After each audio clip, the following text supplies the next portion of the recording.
বন্ধুরা, আজকে আমি একদমই ভিন্ন ধারার একটা ভিডিও আপনাদের মাঝে উপস্থাপন করব। আপনাদেরকে আমি এমন একটা জিনিস দেখাবো, হয়তো আপনারা এরকম বলতে পারেন যে আপনাদের তো আছে বা আপনাদের কালেক্টে আছে, তবে আমি আসলে আপনাদেরকে সেটা দেখাবো না। আমি দেখাবো যে জিনিসটা, সেটা আপনারা দেখার পরে হয়তো কিছুটা আমার কথার সাথে একমত হবেন যে আসলে একটা রেয়ার কালেকশন। তো যাই হোক, এত কথাটা না বাড়ায় আমরা আমাদের সেটার দিকে যাই আর কি। হ্যাঁ, তো চলেন বন্ধুরা। দেখছেন, এটা একটা নকশি কাঁথা। আমি নকশি কাঁথাটা দেখাতে যাচ্ছি না, আসলে সেই সময় এটা অনেক পুরনো একটা নকশি কাঁথা।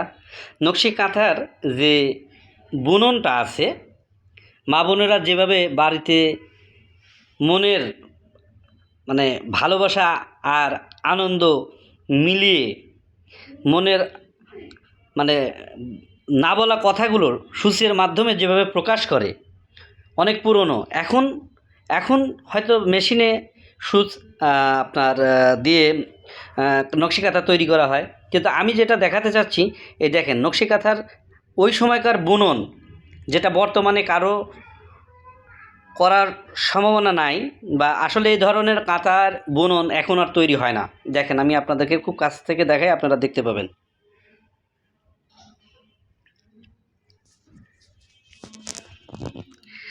দেখতে পাচ্ছেন প্রত্যেকটা কি সুন্দর কারুকার্য। আমি আরও কাছ থেকে দেখাচ্ছি।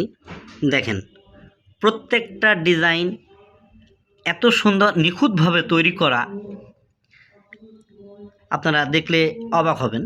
কারণ প্রত্যেকটা ডিজাইন দেখেন কত নিখুঁতভাবে সূচের মাধ্যমে ফুটায় উঠছে। দেখছেন, আসলে ভাবা যায় না, মা বোনেরা তারা কষ্ট করিয়া মনের ভালোবাসা দিয়ে একটা নকশি কাঁথা কত সুন্দর করে তৈরি করে।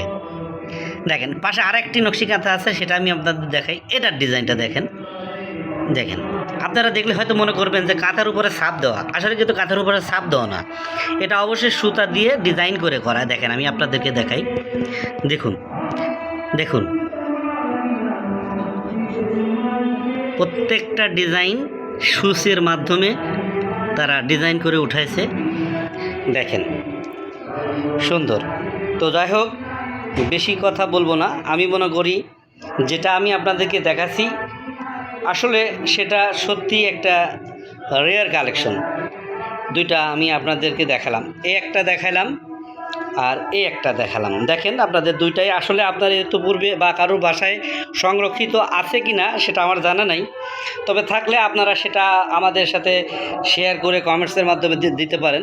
তো আমি মনে করি আমার কাছে যে রেয়ার কালেকশনটা ছিল, অবশ্যই কিছুটা হলেও আপনাদেরকে আনন্দ দিবে এবং মনটা আনন্দে ভরিয়ে দেবে। কারণ নকশি কাঁথা শুধু এক টুকরা কাঁথাই না, এখানে মা বোনদের যে অক্লান্ত পরিশ্রম আর মনের মাধুরী মিশিয়ে ভালোবাসার বহিঃপ্রকাশ যে সূচের মাধ্যমে ফুটিয়ে ওঠায়, সেটা সত্যি অসাধারণ।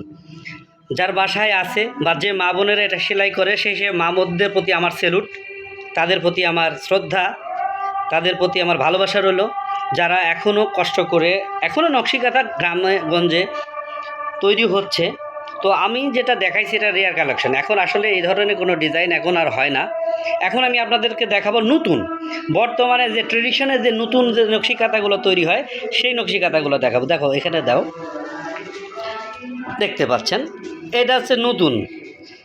দেখেন, নতুন নকশি কাঁথার ডিজাইনটা আমি আপনাদেরকে দেখাই। দেখেন, এটা সুতা দিয়েই তৈরি করা, কিন্তু এর ট্রেডিশন আর এর ট্রেডিশনের ভিতরে ডিফারেন্সটা আপনাদেরকে দেখাই। দুটো একসাথেই আছে, দেখছেন? হ্যাঁ, এটা শক্ত কাঁথা, একটু এটা নরম কাঁথা। দেখতে পাচ্ছেন, এটা তৈরি করছে, দেখেন, হাতে তৈরি করা কাঁথা। সে মানে আমার ঘরের ঘরণী, সেটা নিজেই তৈরি করছে, অনেক দিন ধরেই করছে। অবশ্যই এটা আমার বিয়ের আগে, কারণ সে তার বাড়িতে থাকতে তৈরি করছে এবং তার তৈরি করাটাই আমার বাসাতে নিয়ে আসছে। বিয়ের পরে তো মনে করেন যে বাচ্চা পালন টালন নিয়ে অনেক ধই ঝামেলার মধ্যে থাকতে হয়, এখন তো আর তৈরি করা সম্ভব হয় না। তো এটাই আর কি আমি আপনাদেরকে দেখালাম, কারণ এটা তো লালের উপরে, তো কালারটা একটু ধরছে না, ক্যামেরাতে আবসা আবসা লাগছে, এজন্য আমি কাছ থেকে নিয়ে আপনাদেরকে দেখাচ্ছি। দেখতে পাচ্ছেন, এই দেখুন দেখুন কত সুন্দর নিখুঁতভাবে কাজটা করা, দেখেন কত নিখুঁতভাবে কাজটা করছে। আশা করি কিছুটা হলেও আপনাদেরকে বিনোদন দিতে পারছি। ধন্যবাদ। আমি ইমদাদুল আপনাদের থেকে বিদায় নিচ্ছি। আর আমার চ্যানেলটা সাবস্ক্রাইব করবেন, সবার প্রতি আমার অনুরোধ রইল। আসসালামু আলাইকুম।